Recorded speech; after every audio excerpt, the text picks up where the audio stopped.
설 연휴 이후 여야 모두 본격적인 지선 모드에 돌입했습니다. 민주당은 내란 청산과 민생을 전면에 내세우는 반면 국민의힘은 반 이재명을 외치며 선거 방향을 잡아가는 모습입니다. 특히 민주당은 내란 청산을 6.3 지방선거의 시대정신으로 내세우며 지선 압승을 위한 작업에 박차를 가하고 있는데요. 한병도 민주당 원내대표는 18일 기자간담회에서 설날 민생 현장에서 내란 종식과 사회 대개혁에 대한 확고한 국민 명령을 다시 한번 확인했다고 강조했습니다. 방송 3사의 의뢰로 설 연휴 기간 발표된 설 민심 여론조사에서도 민주당이 우위를 보였습니다. 현 정부의 국정 안정을 위해 여당 후보에 힘을 실어주어야 한다는 응답률이 모두 과반을 넘긴 것입니다. 현재 국민의힘의 경우 장동혁 당대표가 윤허개인 세력과의 절연을 망설이고 있고 당 내홍 반복에 지탄을 받고 있습니다. 이대로 가다간 민주당이 관격단체장 17석 중 14석을 휩쓸었던 지난 2018년 지선 결과가 되풀이될 수 있다는 전망이 나옵니다. 뉴스토마토 김성은입니다. 6.3 지방선거 시계도 빨라지고 있습니다. 민주당은 조국 혁신당과의 합당 논란을 뒤로한 채 전열 재정비에 착수했습니다. 목표는 2018년 압승의 재현입니다. 국민의힘은 윤석열 절연을 못한 채 한동훈 축출로 집안 싸움이 한창입니다. 절윤을 하랬더니 첫 탄핵 대통령의 오명을 남긴 박근혜와 손을 잡으며 보수 표심에 호소하겠다는 전략입니다. 6.3 지방선거 미리 살펴보겠습니다. 민주당의 전략공관위원장을 맡은 황혜연 그리고 김성수 시사평론가 자리했습니다. 두 분 안녕하십니까? 네, 안녕하세요. 안녕하세요. 네, 김정수 평론가입니다. 설 때 어디 다녀오셨나요? 네, 저는 처가 식구들하고 같이 있었습니다. 처가가 네, 경기도 안산에 있었어요. 네, 수도권이시고 예. 어디 다녀오셨어요? 저도 뭐 본가나 처가가 다 전부 그 수도권에 있어서 주로 수도권 쪽에 돌아다니는 그런 상황이었는데 일단 설 밥상의 민심은 확실히 이재명 대통령한테 상당히 우호적인 그런 분위기가 형성이 되어 있더라고요. 저희 장인께서 사실은 황해도 출신의 네네. 그런 아주 보수적인 그런 네네. 분이시고 가끔 가다가 그 가짜 뉴스를 갖다 막 저한테 보내주시는 바람에 제가 이런 건 사실이 아닙니다 이렇게 해명을 해드리는데 기본적으로 우리 장인께서도 상당히 이재명 대통령이 일을 잘하고 있다.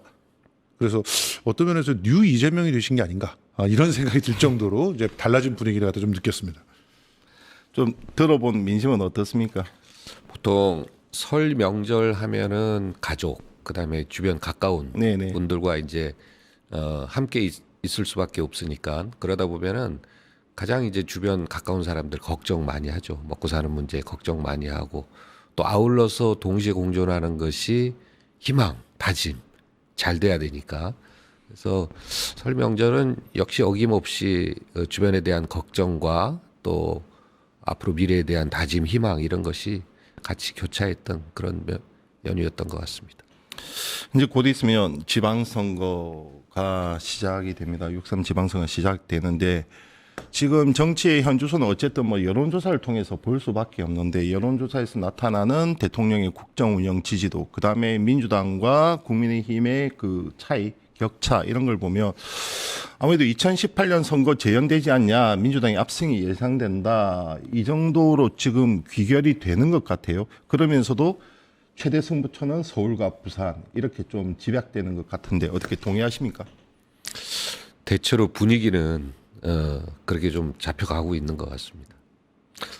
그 보통 이제 이번 그 빛의 혁명 광장에서 보면은 민주주의가 87년 체계와는 또 다른 예를 들어서 박근혜 탄핵 때와는 또 완전히 다른 어떤 분위기였거든요. 네네. 그래서 보니까 우리 사회 민주주의가 더 깊어졌고 또 내란 이후 1년 이후에 치러지는 이 지방선거에서 보면 지방선거 취지 자체가 국정의 체감도를 가장 최적화시키는 그런 취지가 있는 거거든요. 지방선거 자체가. 그래서 높아지고 깊어진 민주주의가 어떻게 하면 국가의 성장이 국민의 성공으로 이어지는 그런 체감도 높은 정치 체계와 시스템을 만들어가느냐, 이제 이 부분이 잘 연결돼 있다고 봅니다.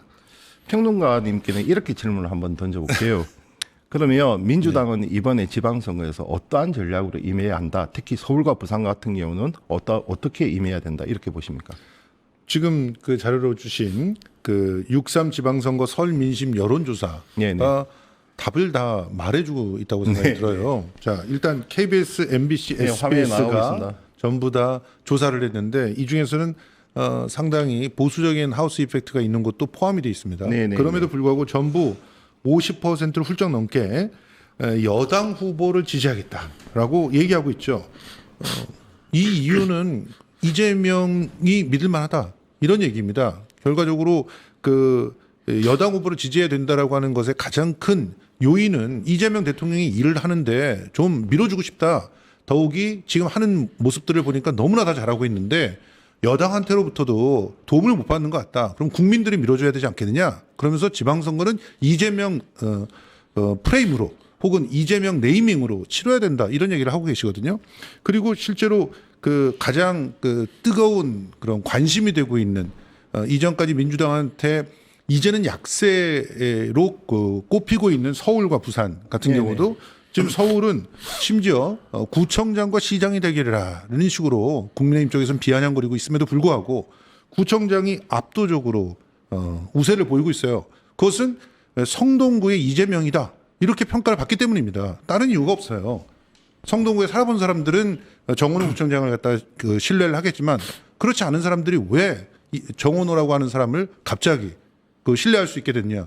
이재명이 직접 그 고른 게 아니냐. 이런 소문에서부터 시작해서 실제로 성동구 사는 사람들을 들어봤더니 진짜 이재명 대통령을 다시 보는 것처럼 아주 민원도 세심하게 챙기고 효능감이 굉장히 높더라. 이런 얘기들이 퍼져나가고 있거든요. 그것이 시간이 가면 갈수록 격차를 벌이고 있는 그런 상황으로 가고 있습니다. 게다가 부산시장 같은 경우도 이재명 대통령이 직접 선택한 해수부 장관이 그래도 일을 잘하지 않겠느냐. 이번에는 이재명 대통령을 믿어보자. 이런 분위기들이 형성되고 있어요. 그런데 여기서 무슨 다른 어떤 대책이 나올 수 있겠습니까? 이재명 대통령의 정책을 보완하고 또 강력하게 드라이브를 해서 빛의 혁명이 우리에게 맡긴 어떤 일종의 명령을 이재명 대통령과 함께 수행해 나가자. 이렇게 지방선거를 이끌어 나가야 된다고 생각합니다. 지금 지방선거 인식조사 보니 KBS 같은 경우는 여당 후보 지지한다 55%, MBC도 54%, SBS도 53%, 거의 엇비슷합니다. 반면 야당 후보 지지하겠다 KBS 34, MBC 37, SBS 38 이렇습니다. 그 외에 양자 대결을 저렇게 그래프가 나오고 있는데 해당 여론조사는 중앙선거 여론조사심의위원회 홈페이지를 참조하시면 되고요. 의원님 그러면 이재명 성적표로 치러야 된다. 이재명 브랜드로 치러야 된다. 동의하십니까? 네, 동의하죠. 지금 이런 거죠. 아까 평론가께서도 말씀하신 것처럼 이재명 대통령의 국정 운영이 상당히 지지를 받고 있습니다. 그럼 이제 지방선거에서 국민들이 이게 지방선거 취지가 제가 아까 말씀드린 것처럼 국가의 성장, 잘 되고 있는 국정, 이게 어떻게 국민들 개인의 행복과 성장과 성공으로 이어지느냐. 네네. 이게 국가의 성장이 어떻게 하면 민생에 잘 스며들게 하느냐. 이게 결국 지방선거의 취지거든요. 그래서 결국은 이재명 정부에 들어서서 다시 국가가 회복되고 성장하는 이 성과들이 이번 지방선거를 통해서 모든 국민들에게 골고루 잘 스며들 수 있는 그런 체계를 갖춰가는 것이 이번 지방선거고요. 그렇게 하기 위해서 최선을 다하려고 하고 있습니다. 민주당에서는 지금 이번 지방선거의 구도를 어떻게 보십니까?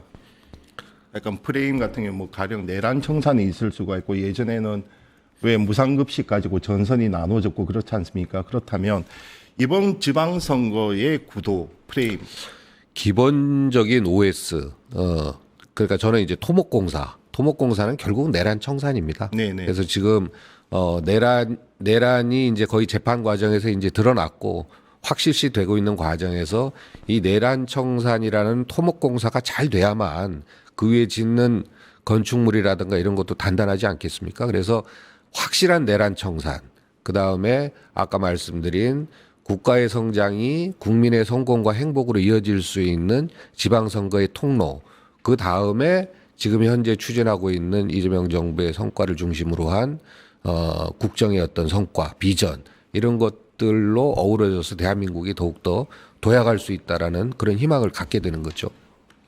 기본적으로 내란 정산이라는 것에 그 전적으로 동의하고요. 그리고 기초공사를 튼튼히 해야지만 사실은 건물이 잘 쓰는 것처럼 그 기초공사를 얼마나 공들여서 하는가 하는 측면에서 역시 인재를 어떻게 전선에 배치하느냐 이런 부분들을 갖다 우리는 봐야 되겠죠. 사실 공사를 할 때도 그렇습니다. 얼마나 좋은 시멘트를 쓰고 얼마나 그 철근들을 단단히 원래 설계도에 있는 대로 진행을 하느냐 이게 핵심이거든요. 그런데 문제는 지금 현재 굉장히 중요한 시간을 당대표는 합당 논란으로 허비를 했어요. 그리고 지금 계속 조국혁신당은 좀 이해할 수 없는 그런 주장들을 하고 있습니다. 호남과 대구 경북 같은 데에서 결선 투표제를 도입해야 된다 이런 얘기를 하면서 마치 결선 투표제를 빙자해서 이재명의 결의 같은 후보들을 조국혁신당의 사람으로 바꿔야 되는 거 아니냐 이런 식의 양보를 갖다 강요하는 듯한 모습들을 갖다 얘기하고 있어요. 필패입니다. 이렇게 되면 지금 이 지방선거에서 그 제대로 된 시멘트와 철근들을 보고 싶은 국민들인데 근데 옛날에 그 이미 부실했다고 평가된 시멘트들을 갖고 오고 있단 말이에요. 그러면 신뢰가 확 떨어지고 오히려 이재명 정부에 대한 신뢰도까지 흔들릴 수가 있단 말이죠. 그러면 민주당 같은 경우는 굉장히 지금 현재는 뭐 계파 다툼이나 이런 것들에 의해서 내 사람 한 사람을 더 챙길 수 있을지 어떨지 모르겠지만 이후에 총선이나 이런 데 갈 때 정확하게 신뢰를 갖다 얻을 수 있는 그런 기회를 놓치게 되는 것이거든요. 그래서 더욱더 우리 전략공관위원장 님의 그런 어떤 그 위치가 중요하다고 좀 생각을 하고 있습니다. 그런 측면에서 이번에 특히나 전략 그 공천을 한다라고 하는 곳들은 더더욱 이재명의 사람으로 채워야 되는데 그런 모습들이 보이지 않았을 경우 과연 제대로 선거를 치를 수 있겠느냐 이런 걱정까지 나올 수 있는 그런 상황이라고 자, 봅니다. 관련해서 직접 제가 여쭤보겠습니다. 그러면 두 가지 질문 드릴게요. 기본적으로 경선이 기본 원칙인 거죠. 그렇죠. 전략 공천의 가능성도 열어놓습니까? 전략 공천은 몇 가지 당원 당규상 기준이 있습니다. 네네. 지금 당에서는 아마 지금 현재로는 정확한 건 4개인데 지방 그 국회의원 재보궐선거가 있습니다. 네네. 많게는 10개까지 늘어날 것이다. 그래서 미니 총선급이다라고 하는 국회의원 재보궐선거 지역은 전략 공천을 기본으로 하고 있습니다.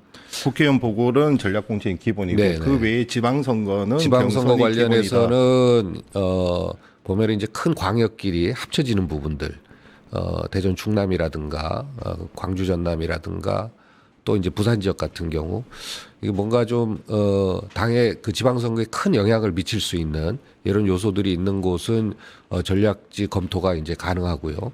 그 다음에 절대적인 우세 지역이라 할지라도 직전 선거에서 패배한 경우 이런 경우는 검토를 통해서 전략 대상지로 포함시킬 수가 있습니다. 자, 그러면 여기에서 한 발 더 나아가서 제가 질문을 한번 드려보겠습니다. 조국 혁신당의 합당 문제는 일단 지방선거 이후로 미뤄졌는데 조국 대표가 선거연대를 얘기했단 말이죠. 그렇다면 연합공천, 특히 조국 대표가 출마가 이번에 확실시 되는데 다만 지역과 뭐 단체장으로 나갈지 그다음에 지역구 보궐로 나갈지는 아직 정해지지 않았다고 하지만 그럼 연합공천 여부는 어떻습니까? 그것은 뭐 이제 제가 지금 얘기할 사항은 아닌 것 같은데요. 조국 혁신당과는 지금까지 불법 계엄과 내란을 극복하는 과정에서 잘 호흡을 맞춰왔죠. 앞으로도 지방선거에서도 그럴 거고요. 그런 것들이 기반이 되었을 때 정말 두 당이 호흡이 잘 맞고 뭔가 서로 구별을 할 필요가 없다라는 최고의 최적의 시험대가 결국 지방선거 아니겠습니까? 이 지방선거를 통해서 그동안 맞춰온 호흡을 가지고 이후에 지방선거 이후에 합당이라든가 이런 것들을 저희가 과정을 밟아갈 수 있겠죠. 그럼 이번에 선거연대가 이루어진다고 봐야 됩니까? 선거연대는 뭐 당연히 지금까지 호흡을 맞춰온 것처럼 당연히 이루어지는데 후보를 어떻게 하느냐의 부분은 그거는 이제 양당 지도부 간에 이제 결정할 사항이죠. 민주당 지도부가 만약에 자당 후보를 눌러앉히면 반발이 심하지 않겠습니까? 글쎄요, 이제 저는 이제 민주당의 전략공관위원장이기 네, 때문에 민주당 후보 중심 또 민주당이라는 정당 중심으로 공천 전략을 짤 수밖에 없어서 양당 간에 뭔가 조율을 해야 된다는 것은 제가 뭐 여기 앞서서 너무 좀 앞서 나가서 이야기하는 것 같습니다. 이게 불씨란 말이죠. 예. 그렇죠.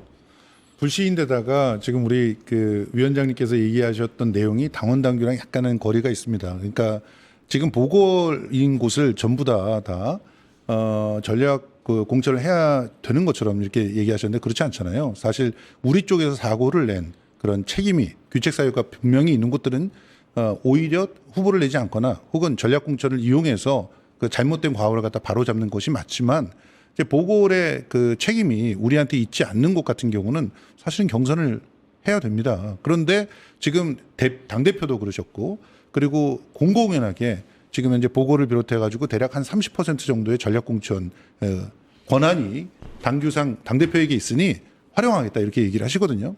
그런데 그렇게 활용하겠다라고 하는 얘기에다가 더 얹어서 지금 조국혁 신당의 그런 태도라든가 그리고 지금 현재 갑자기 이미 이전에 그 정부에서의 실패의 책임을 지고 있는 분들이 대거 지금 출마 준비를 하고 있는 모습들이 얘기가 들리고 있거든요. 그러면 이런 분들을 위해서 전략 공천을 활용하는 거 아닌가 하는 우려들을 당원과 지지자들이 하고 있단 말이죠. 그런 측면에서는 이 부분에 대해서 명확하게 선을 그어줘야 될 필요들이 있음에도 불구하고 그런 그 언급들은 없는 상태에서 다만 원칙이다라고 하는 부분들만 거듭 얘기하고 있는데 그 원칙이 당원들의 불안을 이렇게 잠식시킬 수 있는 상황이 아니란 말입니다. 그런 측면에서 좀 더 뚜렷한 전략 공천의 기준을 아주 구체적으로 마련하고 제시를 해서 당원들의 동의를 갖다 받아야 되지 않나 이런 생각들을 하고 있습니다.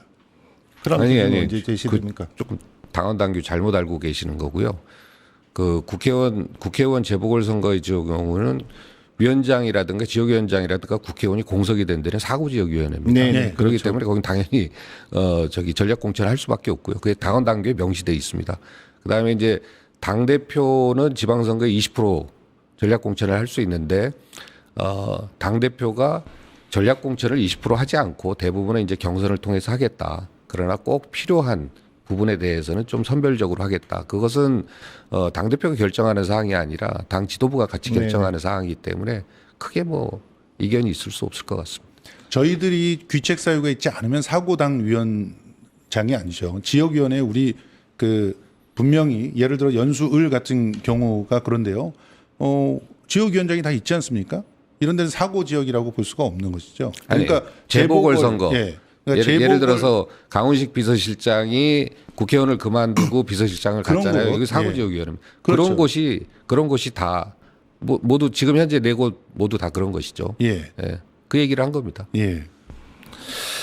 민주당이 그동안에 가장 좋은 지방선거 성적표는 2018년이었습니다. 그 당시 때 당명이 뭐였죠? 새누리 당이었나요? 예. 거의 TK 지역에만 이제 고립을 시켰는데 이번 지방선거 목표는 어떻게 설정하고 있습니까? 지방선거에서 압승할 거다. 이런 말은 잘 표현을 쓰지 않는 것이 좋습니다. 네. 보통 이제 압승하겠다 이런 것은 지방선거에 자신이 없거나 선거에 자신이 없거나 좀 이제 그런 경우에 하는 거고 실제로 압승보다는 아까 말씀드린 대로 우리 사회 민주주의가 더 깊어졌습니다. 빛의 혁명을 통해서 이런 것들을 주권자들의 성과로 이어질 수 있게 다시 말해서 국가의 성장 지금 이재명 정부 잘 하고 있잖아요. 네네. 이렇게 잘 하고 있는 정부의 어떤 성과들이 국민들에게 상당히 체감도 높게 스며들 수 있도록 최적화시키는 그런 과정들이 이번 지방선거라고 생각하고 있습니다. 가장 승부처는 어디로 보십니까? 아무래도 좀 수도권, 뭐 충청, 특히 이제 뭐 양당이 여기는 절대 우세 지역이라는 곳을 뺀 나머지 부분들이 이제 승부처라고 볼 수 있겠죠. 전략 공간에서 결정을 하게 되면 그 결정 사항은 그 지도부에 보고가 돼서 최종 의결되는 그렇죠. 단계입니까? 예, 예, 그렇죠. 약간 당 대표뿐만 아니라 지도부 전체 최고위원을 포함한 그러니까 이런 전략 공천 대상지 선정은 이렇게 합니다. 전략위원회가 이거는 전략 그 당원 당규상 여러 가지 기준이라든가 이런 걸 봐서 이거는 전략 대상지가 돼야 될 것 같습니다. 당 대표가 보고하면 당 대표가 지도부에서 최고위원 회의를 거쳐 가지고 그래서 이제 확정되는 것이죠. 누가 뭐 마음대로 탁탁 결정하는 부분은 아닙니다. 그 과정에서 여러 경로를 통해서 다양하게 조율되고 합의되는 과정입니다. 글쎄요. 근데 여태껏 정청래 당대표께서 그런 과정들을 잘 거치면서 어떤 결정을 해온 그런 모습들을 보이지 않았기 때문에 말씀하신 얘기들은 다 원칙일 뿐입니다.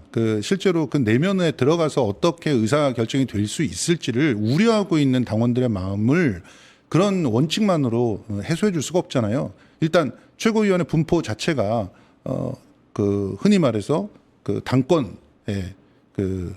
당권 측에 속해 있는 분들이 6분이에요.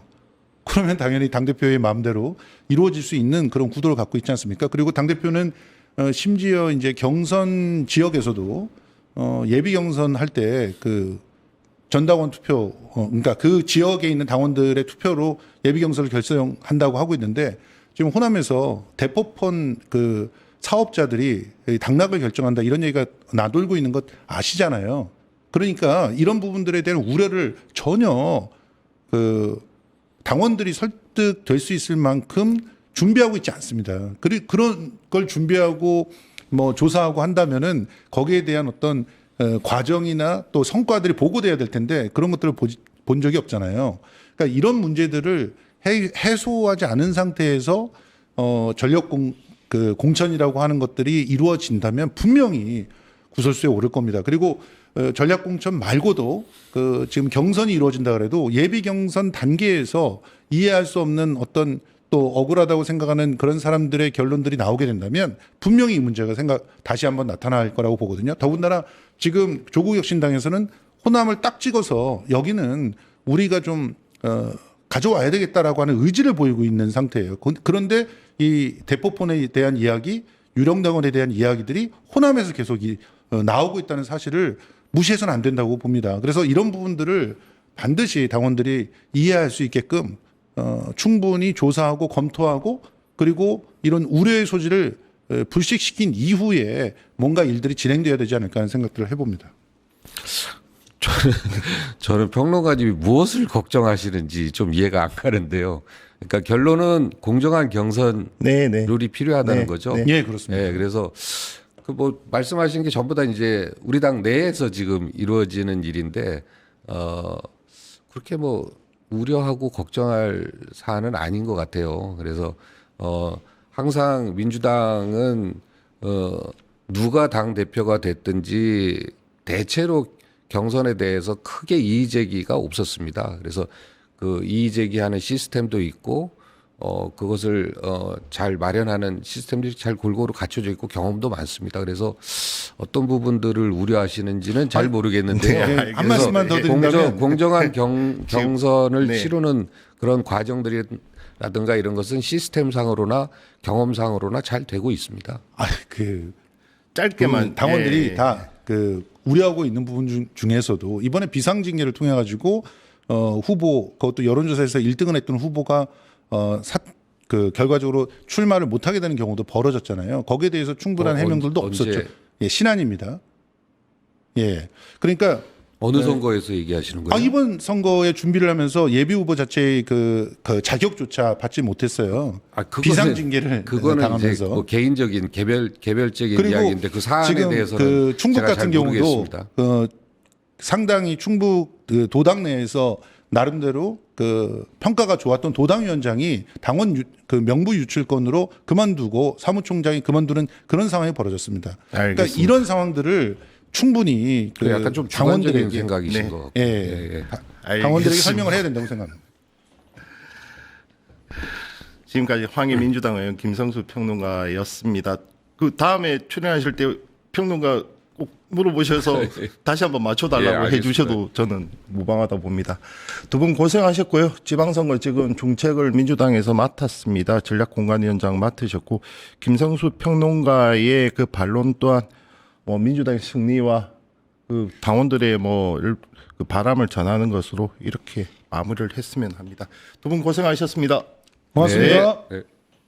유튜브 구독하고 실시간 채팅과 댓글을 남기시면 매일매일 7천 TTCO를 드립니다. 참여 방법은 통통물 어플을 다운로드하고 회원가입과 로그인을 해주세요. 마이페이지에서 나의 회원 고유 번호를 복사해주세요.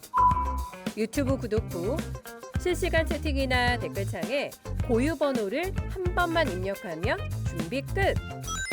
지금 유튜브 채팅과 댓글 쓰기 참여하고 실천 TTCO 받아가세요.